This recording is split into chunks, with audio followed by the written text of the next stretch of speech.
একটা গ্রামে এক মুসলিম বুড়ো থাকত। তিনি খুব দয়ালু আর আল্লাহভীরু মানুষ ছিলেন। প্রতিদিন ফজরের নামাজ পড়ে তিনি গ্রামের পাশের জঙ্গলে হাঁটতে যেতেন। একদিন তিনি জঙ্গলে গিয়ে দেখলেন একটা ছোট বাঁদর গাছের নিচে বসে কাঁদছে। বুড়ো লোকটা কাছে গিয়ে বলল, কিরে, তুই কাঁদছিস কেন? বাঁদরটা যেন মানুষের মতো বুঝতে পারল সে দুর্বল ছিল, হয়তো অনেকদিন কিছু খায়নি। বুড়ো লোকটা নিজের ব্যাগ থেকে একটা কলা বের করে দিল। বাঁদরটা খুব খুশি হয়ে খেতে লাগল। এরপর থেকে প্রতিদিন বুড়ো লোকটা বাঁদরের জন্য খাবার নিয়ে যেত।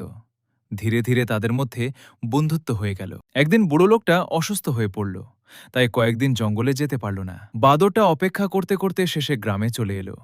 সে লোকজনের ভিড়ের মাঝে সে বুড়ো লোকটার বাড়ি খুঁজে বের করল। বাড়ির সামনে এসে বাঁদরটা চুপচাপ বসে রইল।